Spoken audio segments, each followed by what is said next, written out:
Stop. Just stop for a second. How many motivational videos have you watched this month?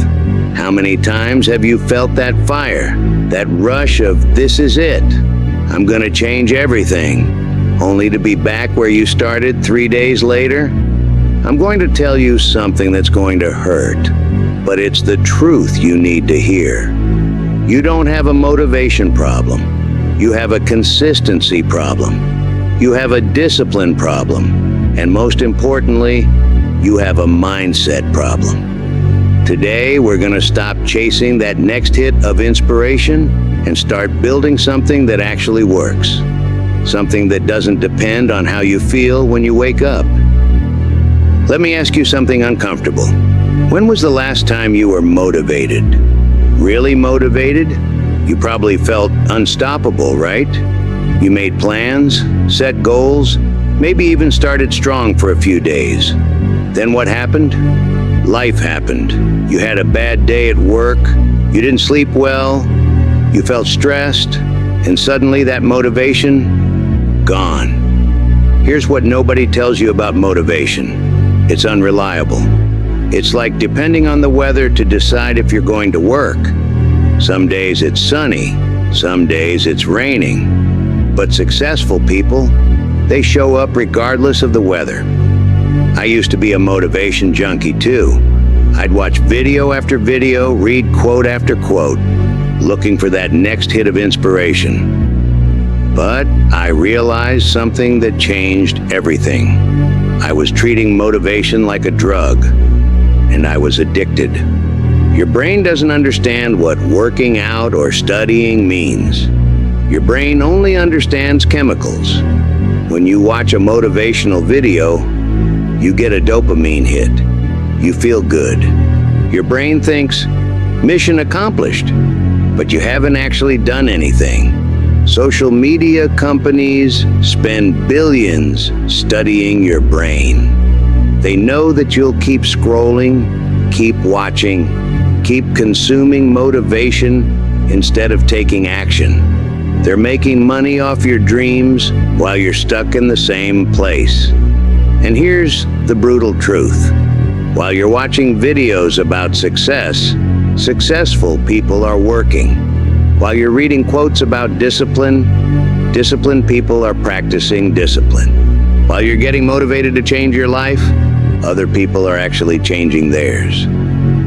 Michael Phelps didn't train 365 days a year because he felt motivated every morning. You think he woke up excited to swim 50 miles a week? Hell no. He did it because he understood something you need to understand. Champions don't rely on feelings. They rely on systems. Let me tell you about the motivation cycle that keeps you trapped. You watch a video, you feel inspired, you make plans, you start strong, then you hit the first obstacle. Your motivation drops, you feel disappointed in yourself, so you go back to watching more videos to feel better. It's an endless loop that keeps you busy, but never gets you results. I've seen people who have been getting motivated for years. Same goals, same dreams, same problems. They know every motivational quote. They've watched every speaker. They can talk about success principles for hours. But their life, exactly the same. That's because motivation is entertainment disguised as progress. It makes you feel like you're doing something when you're actually doing nothing. It's mental masturbation. It feels good in the moment, but doesn't create anything real. You know what successful people do instead of getting motivated? They get systematic. They create structures that work regardless of how they feel. They build habits that run on autopilot. They develop discipline that doesn't depend on emotion. Your mind has to be stronger than your feelings. Think about every poor decision you've ever made. Every time you hit snooze instead of getting up. Every time you chose comfort over growth. There was more emotion involved than mind, wasn't there? Here's what I had to learn the hard way. You are not your thoughts. You are not your feelings. You are the person who observes your thoughts and feelings and decides what to do about them. When you understand this, everything changes. When you feel like quitting, you can observe that feeling and say, "Interesting. I feel like quitting. Now what am I going to do anyway?" Look, I still have days where I don't want to do the work. Days where I feel tired, unmotivated, discouraged. The difference is, I don't wait for those feelings to change. I do the work anyway. There's something called the action-motivation loop that most people get backwards. They think, feel motivated, take action, get results. But that's wrong. The real loop is, take action, get results, feel motivated. You don't wait to feel motivated to take action. You take action to generate motivation. When you do something you said you would do, especially when you don't feel like doing it, you build self-respect. And self-respect is more powerful than motivation could ever be. I want you to think about this. Every person you admire, every successful person you look up to, they all had days when they didn't feel like it. The difference is, they showed up anyway. Not because they're superhuman, but because they understood something fundamental about human nature. Your feelings lie to you. Your emotions trick you. But your mind can cut through all of that noise and focus on what actually matters. Your mind remembers your goals when your emotions forget them. Your mind keeps promises when your feelings break them. I used to think I was weak because I struggled with motivation. I'd blame myself for being lazy, undisciplined, not strong enough. But then I realized the problem wasn't my character. The problem was my strategy. I was trying to build a house on a foundation of feelings instead of a foundation of systems. Let me tell you about identity-based habits. Most people try to change their behavior without changing their identity. They say, "I want to work out," but they still see themselves as someone who doesn't exercise. They say, "I want to read more," but they still identify as someone who doesn't like books. But when you change your identity first, behavior follows naturally. Instead of "I want to work out," you say, "I am someone who takes care of their body." Instead of "I want to read more," you say, "I am someone who constantly learns and grows." This isn't just positive thinking bullshit. This is how your brain works. Your brain is constantly trying to maintain consistency with your self-image. When you see yourself as disciplined, your brain will push you toward disciplined actions. When you see yourself as consistent, your brain will push you toward consistent behavior. But here's the catch. You can't just declare a new identity. You have to earn it through action. Every time you choose discipline over comfort, you cast a vote for being a disciplined person. Every time you choose consistency over convenience, you reinforce your identity as someone who follows through. The beautiful thing about this approach is that it becomes self-reinforcing. The more you act according to your desired identity, the more that identity becomes real. The more that identity becomes real, the easier it becomes to act according to it. Most people are walking around with identities they built by accident, based on past failures and limiting beliefs. But you can consciously design your identity. You can decide who you want to be, and then use your actions to make it real. Let me tell you what consistency really looks like, because it's not what you think. Consistency isn't about being perfect. Consistency is about showing up even when you suck at it. You know what beats talent? Consistency. You know what beats intelligence? Consistency. You know what beats having all the right resources? Consistency. There's this physics principle that applies to life perfectly. Every action has an equal and opposite reaction. But here's what most people miss. those reactions compound over time. One workout doesn't make you fit, but 365 workouts, that changes everything. I'm not going to lie to you like every other self-help guru. Consistency is hard, really hard. Your brain is wired to seek pleasure and avoid pain. Discipline often feels like pain in the short term. Your brain will fight you every step of the way. But here's what happens when you start choosing consistency over comfort. You start to trust yourself. When you say you're going to do something and you actually do it, you build evidence that you're reliable. And when you trust yourself, everything becomes possible. Most people live their entire lives not trusting themselves. They make promises they don't keep. They set goals they don't pursue. They talk about dreams they never work toward. And then they wonder why they don't believe in themselves. I remember the first time I kept a commitment to myself for 30 days straight. It wasn't a big commitment, just reading for 15 minutes every morning. But something shifted in me. I started thinking, if I can do this, what else can I do? That's the power of consistency. It's not just about the habit itself. It's about proving to yourself that you're someone who does what they say they're going to do. It's about building an identity around reliability rather than hope. When you're consistent, you stop being a victim of your circumstances. You stop making excuses about the weather, your mood, your energy level, what happened at work. You become someone who shows up regardless of conditions. And that's when you realize you don't need perfect conditions to succeed. You just need to show up consistently, even when conditions are terrible. Let me tell you about the compound effect. Most people quit because they don't see immediate results. They work out for a week and don't see massive changes. They eat healthy for a few days and don't lose significant weight. They study for a month and don't become experts. But that's not how real change works.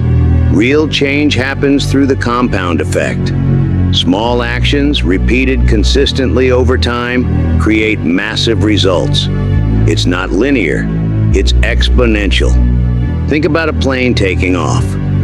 The most fuel is burned during takeoff. The most resistance is faced at the beginning. But once the plane reaches cruising altitude, it can fly with much less effort. Consistency is the same way. The beginning is the hardest part. But once you build momentum, it becomes easier to maintain. The problem is most people quit during takeoff. They expect to see cruise-level results with takeoff-level effort, but that's not how it works. You have to push through the resistance phase to get to the momentum phase. I've seen people transform their entire lives through consistency. Not through dramatic changes or perfect execution, but through small, consistent actions maintained over time. A guy who started doing 10 push-ups a day ended up becoming a fitness competitor. A woman who read for 15 minutes every morning ended up writing a book. A man who saved $5 a day ended up buying his dream house. None of these results happened overnight. They happened through the magic of consistency compounded over time. But here's what you need to understand about consistency. It's not about perfection. It's about persistence. You're going to have days where you mess up, where you skip your habit, where you fall short of your standards. That's normal. That's human. The difference between successful people and everyone else isn't that they never fail. It's that they get back on track faster. They don't let one bad day become a bad week. They don't let one mistake destroy their momentum. They understand that consistency isn't about never falling down. It's about getting up every time you fall. It's about showing up again after you've failed. It's about restarting as many times as it takes. Discipline is not punishment. Discipline is not suffering. Discipline is freedom. When you're disciplined, you're free from the chaos of emotional decision-making. You're free from the regret of broken promises to yourself. Every excuse you make is a lie. I don't have time. Lie. I'm too tired. Lie. I'll start tomorrow. Lie. I'm not ready. Lie. Your excuses are just your brain trying to keep you in your comfort zone because change feels dangerous. But discipline? Discipline cuts through all of that noise. Discipline says, I don't care how I feel. I don't care what's convenient. I made a commitment, and I'm going to honor it. Look, I'm not perfect. I still have moments where I want to quit, where I want to take the easy path. The difference is, I've trained myself to recognize those moments and push through them anyway. Because here's what I learned. Discipline is like a muscle. The more you use it, the stronger it gets. Every time you choose discipline over comfort, you're building strength for the next challenge. And when you develop real discipline, something magical happens. You stop needing external motivation entirely. You become self-generating. You become unstoppable, not because nothing can stop you, but because you won't stop yourself. Let me tell you what real discipline looks like. It's not dramatic. It's not heroic. It's boring. It's doing the same things over and over again, even when you don't want to. It's making the right choice in thousands of small moments that nobody else sees. Discipline is getting up when your alarm goes off instead of hitting snooze. Discipline is eating the salad instead of the burger. Discipline is studying instead of watching Netflix. Discipline is working on your goals instead of scrolling social media. These seem like small things, but they're not. They're the building blocks of the life you want. Every time you choose discipline in a small moment, you're training yourself for bigger challenges. You're building the mental muscle you'll need when life gets really hard. Most people think discipline is about willpower, but willpower is limited. Willpower gets depleted throughout the day. That's why relying on willpower alone doesn't work. Real discipline is about systems. It's about creating structures in your life that make good choices easier and bad choices harder. It's about designing your environment to support your goals instead of sabotage them. If you want to eat healthier, you don't rely on willpower to resist junk food. You remove junk food from your house and stock it with healthy options. If you want to read more, you don't rely on willpower to choose books over TV. You put books where you can see them and remove the TV from your bedroom. Discipline is also about understanding your patterns. When are you most likely to make bad choices? When are you most vulnerable to giving up? What triggers your worst habits? When you understand your patterns, you can prepare for them. I know that I'm most likely to skip my workout if I don't lay out my workout clothes the night before. I know that I'm most likely to eat junk food if I'm hungry and unprepared.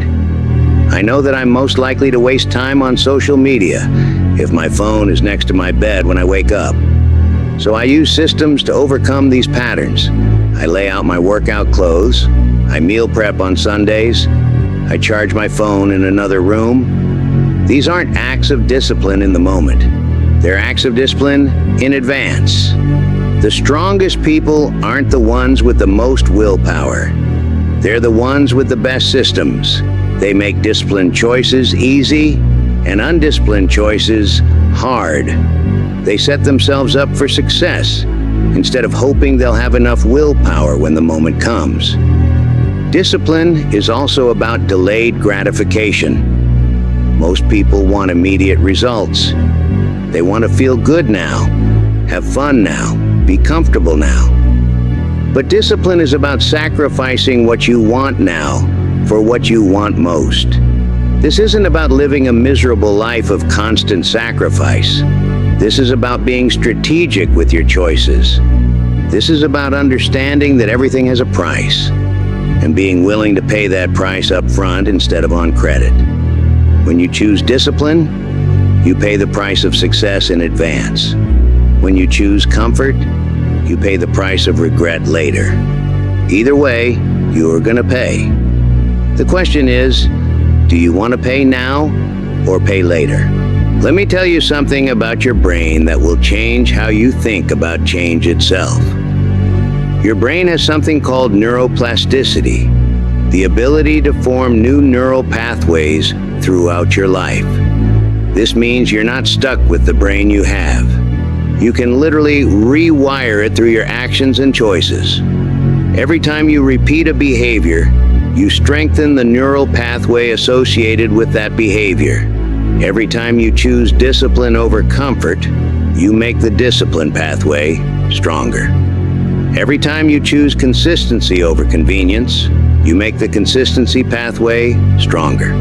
But here's the thing. Your brain is also trying to conserve energy. It wants to automate as much as possible so it doesn't have to work as hard. This is why habits feel automatic once they're established. Your brain has created a strong neural pathway that doesn't require conscious effort.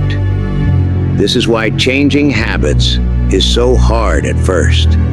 You're literally fighting against established neural pathways. Your brain is pushing you toward the familiar automatic response.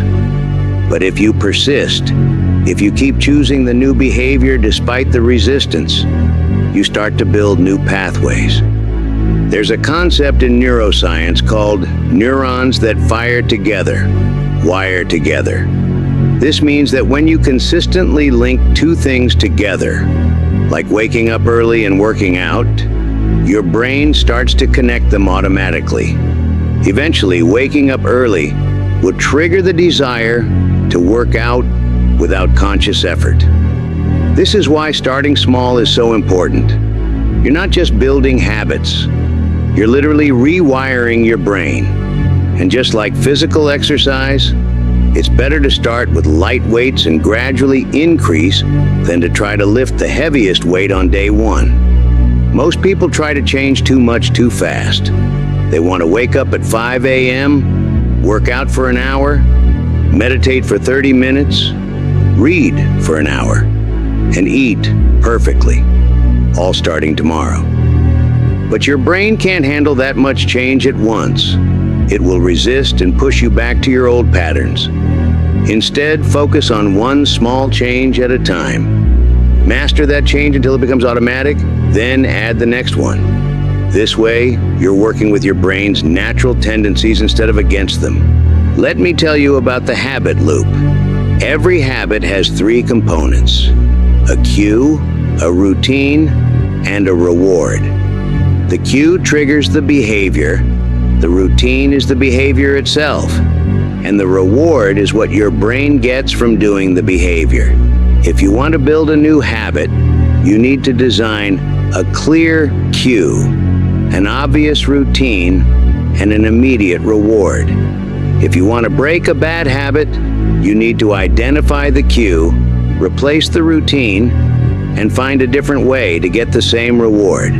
For example, if you want to start working out, you might use laying out your workout clothes as the cue, the workout as the routine, and the feeling of accomplishment as the reward. If you want to stop checking your phone first thing in the morning, you might identify boredom as the cue, replace phone checking with reading, and get the reward of learning something new. Understanding the science of habits takes the mystery out of change. It's not about having more willpower or being more motivated.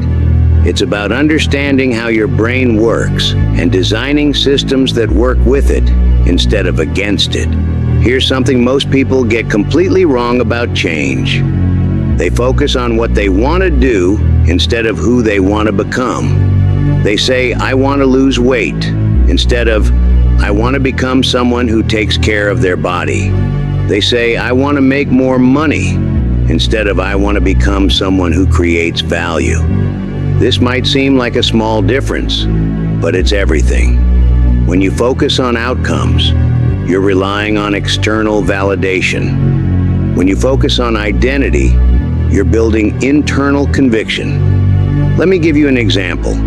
Two people want to quit smoking. The first person is asked if they want a cigarette and says, "No thanks, I'm trying to quit." The second person says, "No thanks, I'm not a smoker." Which response feels more powerful? Which person do you think is more likely to succeed? The first person is fighting against their identity. They still see themselves as a smoker who is temporarily abstaining. The second person has shifted their identity. They see themselves as a non-smoker, so declining cigarettes feels natural and automatic. This is the power of identity-based change. Instead of trying to force yourself to act differently, you change how you see yourself. And when your identity changes, your behavior naturally follows. But here's the key. You can't just declare a new identity. You have to earn it through action. Every time you act in accordance with your desired identity, you cast a vote for that type of person. Eventually, those votes add up and your identity shifts. If you want to become a writer, you start by writing every day, even if it's just for 5 minutes. Every time you write, you reinforce the identity of being someone who writes. Eventually, you start to see yourself as a writer, and writing becomes part of who you are, not something you have to force yourself to do. If you want to become an athlete, you start by moving your body every day, even if it's just a 5-minute walk. Every time you choose movement over sitting, you reinforce the identity of being someone who is active. Eventually, exercise becomes part of your identity, not something you have to motivate yourself to do. This is why small actions are so powerful. They might not seem significant in terms of results, but they're incredibly significant in terms of identity. Every small action is a vote for the type of person you want to become. Most people underestimate the power of small actions because they focus on the immediate results. But the real power of small actions isn't in the results. It's in the identity change they create. And identity change is what makes long-term behavior change possible. So here we are. You've heard the truth about motivation, consistency, discipline, and mindset. Now what? Tomorrow morning, you're going to wake up. And you're going to have the same choice you've had every morning. You can wait to feel motivated, or you can act anyway. You can hope for perfect conditions, or you can work with what you have. I'm not going to tell you it's easy. It's not. Building discipline is hard. Being consistent is hard. Changing your mindset is hard. But you know what's harder? Living with the regret of never trying. Every person who has ever achieved anything significant understood this. You don't wait for motivation. You create it through action. You don't wait for discipline. You build it through practice. You don't wait for the right mindset. You develop it through experience. Stop waiting for the perfect moment. Stop waiting to feel ready. Stop waiting for more motivation. Start building consistency, one day at a time. Start practicing discipline, one choice at a time. Start developing your mindset, one thought at a time. Your future self is counting on what you do right now.